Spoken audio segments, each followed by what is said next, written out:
ప్రజల కోసం ఈ అవగాహన కల్పించే విధంగా ఈ చట్టాల గురించి తెలియజేయాలని ముఖ్య ఉద్దేశంతో జరగబోయే నష్టాన్ని కూడా ముందు ఊహించి ఈ చట్టంలో ఉన్నటువంటి రుసుములు తెలియపరుస్తూ ఈ ఉద్యమాన్ని మేము గత 3 వారాల నుంచి చేస్తున్నాం.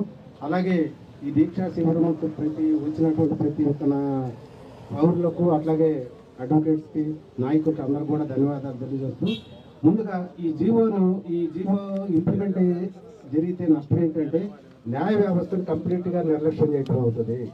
ఇప్పుడు జిల్లాలో 1500 మంది పైన జడ్జీలు ఉండి 535 కోట్లలో న్యాయ సేవలు అందిస్తూ ఇంత చేసినా కూడా చాలా పెండింగ్ కేసులు ఈ రోజు కూడా పరిష్కృతం కాకుండా ఉన్నాయి సంవత్సరాల తరబడి.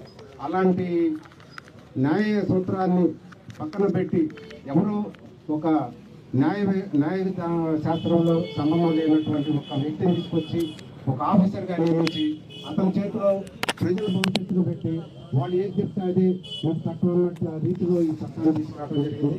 ఈ చట్టం చేసిన తర్వాత కూడా కొన్ని రోజుల వరకు చీకటి జీవాలు అనేవి మరుగులు పడి తర్వాత హైకోర్టు వారు కొన్ని జీవాలను ఎందుకు మీరు మరుగులు పెడుతున్నారు, ఇది ఎందుకు బహిర్గతం చేయరు అని హైకోర్టు వారు డైరెక్షన్ ఇచ్చిన తర్వాత బయటకు వచ్చినటువంటి చట్టాలు ఈ చూసిన తర్వాత ఎంత దీనివల్ల ప్రజలకు నష్టం జరుగుతుందో అనేది న్యాయవాదులు ముఖ్యంగా ముందు గమనించి ఈ ఉద్యమానికి ముందు నడుము కట్టి ముందుకు సాగడం జరిగింది.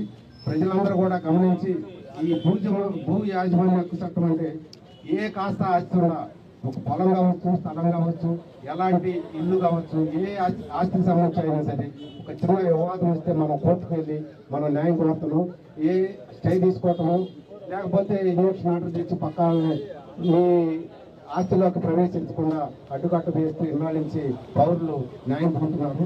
అలాంటి అవకాశం లేకుండా ఇప్పుడు ఒక టైటిల్ ఆఫీసర్ ఏదైతే నిర్ణయం చేస్తాడో దానికి కట్టుబడి ఉండాలి. దానికి ఇక్కడ ఈ కోర్టుకు కూడా పరిమితి లేకుండా చేయడం జరిగింది.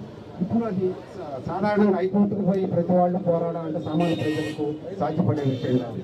కాబట్టి అందరూ దృష్టిలో పెట్టుకొని ఈ ఉద్యమాన్ని చేయించి ఇంకా దీన్ని ముందుకు తీసుకెళ్ళి ఈ చట్టాన్ని రద్దు చేసే వరకు పోరాడాల్సిందిగా అందరికీ కోరుకుంటూ ఈ అవకాశం ఇచ్చినందుకు మా అసోసియేషన్ సభ్యులందరూ కూడా ధన్యవాదాలు తెలియజేస్తాను.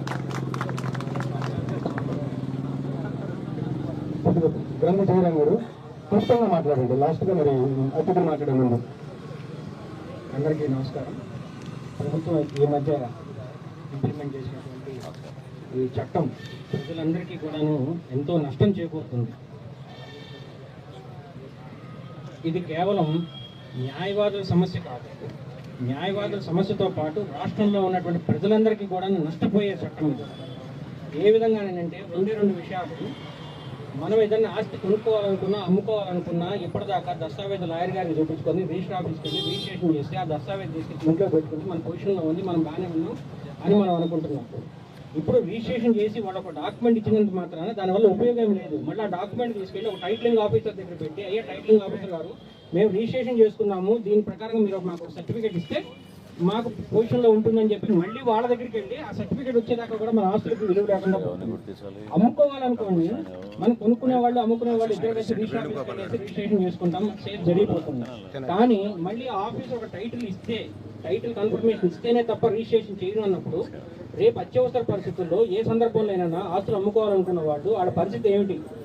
ఎవరికైనా పిల్లలకి ఇచ్చుకోవాలనుకున్నా, ఏదైనా లోన్ తీసుకోవాలనుకున్నా, ఎవరైనా బాకీ అకౌంట్ కోర్టులో వేసుకోవాలనుకున్నా ప్రతి ఒక్క ట్రాన్సాక్షన్ కూడా ఒక టైటిలింగ్ ఆఫీస్ సర్టిఫికేట్ మీద ఆధారపడేటట్టయితే ఇక భూములు ఏమున్నది, ఇక రిజిస్ట్రేషన్ వ్యవస్థని రద్దు చేసేయచ్చు. ఇందులో ఉన్నటువంటి ఏ దస్తావేజులైనా సరే నిరుపయోగం అయిపోతాయి. టైటిలింగ్ ఆఫీస్ ఇచ్చే ఒక సర్టిఫికేట్ అంటే వెనకటి కాలంలో ఇళ్ల స్థలాలకి పట్టా ఎట్లయితే ఇస్తున్నారో గవర్నమెంట్, ఆ టైపులో మన స్థలాలకు కూడా ఒక పట్టా ఇస్తారు.